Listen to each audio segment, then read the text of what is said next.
આજે પાલિતાણા શેત્રુંજી ડેમે ખેડૂતોને સિંચાઈ માટે પાણી આપવાની જે સલાહકાર સમિતિની આજે 7 તારીખે મિટિંગ જે હતી એમાં મિટિંગના અધ્યક્ષ તરીકે જળ જાળવણી વિભાગના અધિક્ષક ગુપ્તા સાહેબ હતા.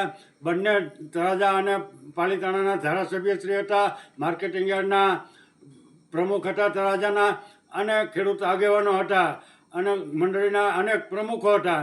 એમાં સર્વાનુમતે એવો નિર્ણય કરવામાં આવ્યો, પણ ભારતીય જે કાર્યપાલક ઇજનેર છે એને પ્રથમથી જ શરૂઆત કરી, એટલે અમે એનો સખત શરત વિરોધ કર્યો કે પહેલાં અમારી જે માંગણી છે કે તમે 1994માં શેત્રુંજી સિંચાઈ વિભાગે ખેડૂતોની જમીન સંપાદન કરી, એમાં જમણા કાંઠામાં તરેડી, સથરા, વાલાવાવ, ભાદરોડ અને વડલી સુધીના ખેડૂતોની જમીન સંપાદન કરી. એમાં આજે તમે 30 વર્ષથી પાણી પહોંચાડ્યું નથી, એટલે કાં અમને પાણી પહોંચાડો અને કાં જમીન આપો, એવી જ્યારે રજૂઆત કરી એટલે અધિક્ષક અને બંને ધારાસભ્યો ચકિત થયા અને કાર્યપાલકને સીધું સૂચન કરી કે આ બાબત છે ભરતસિંહની, તમે સાંભળો અને એની તાત્કાલિક ધોરણે સરકારમાં રજૂઆત કરો, દરખાસ્ત કરી અને અહેવાલ મોકલી આપો.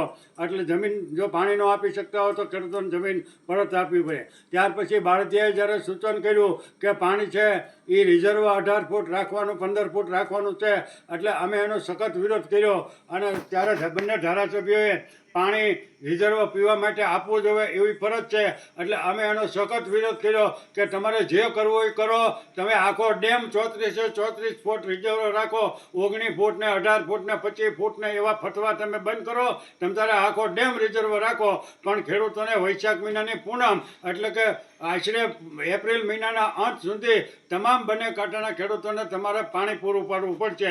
અમારે ડેમ રિઝર્વ રાખવો ને એવા કોઈ ફટવાની હારે લેવા દેવાની. તેમજ જ્યારે છેલ્લા 30 વર્ષથી છેવાડે જમણા કાંઠે અને ડાબા કાંઠામાં જે 2 પાણ આપવાના હતા એ અમે સતત રજૂઆત કરી અને મિટિંગનો અહેવાલ બંધ રાખવાનો જ્યારે એલાન કર્યું, જ્યાં સુધી અમારી માંગણી નહીં સ્વીકારે ત્યાં સુધી. એટલે પછી છેલ્લે અધિકારીઓને સ્વીકારવું પડ્યું નેતાઓની હાજરીમાં, અને અમે એ નિર્ણય લેવો કે છેલ્લે કાટીકડા, માળવાવ, કરસાળ અને નીપ અને સથરા સુધી સતત 5 પાણ આપવાના આ વર્ષે, અને એવી જ રીતે ડાબા કાંઠામાં ઠેઠ ભૂંબલી સુધી 5 પાણ આપવાના. પછી જ અમે આ મિટિંગને આગળ થવા દીધી અને પછી એ કામ આગળ આવેલું. એટલે આ વખતે 5 પાણ ખેડૂતોને આપવાનો એવો નિર્ણય લેવો, અને ત્યાં જ અધિકારીઓ અને ધારાસભ્યને ગુપ્તા સાહેબની હાજરીમાં ચીમકી આપવામાં આવી કે આમાં કોઈ પણ જાતનો જો ફેરફાર થશે તો પાછા અઠવાડિયા પછી તમારી ઓફિસને તાળાબંધી કરતાં પણ અમે અટકાઈશું નહીં. એટલે જ્યાં સુધી ખેડૂતોને આ 30 વર્ષે ન્યાય મળ્યો છે એટલે અમે પણ ખુશી વ્યક્ત કરીએ છીએ.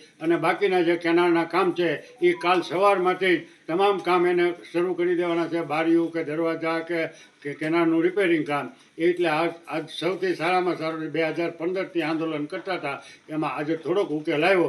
બાકીની જે છે એ પાછા રહ્યું, પણ નેતાઓ પેંડા ખાઈને વી ગયા, તાળીઓ પાડીને વાહ કરી, અને અમારે આ ખેડૂતો માટે મહેનત કરવી પડી. જય હિન્દ.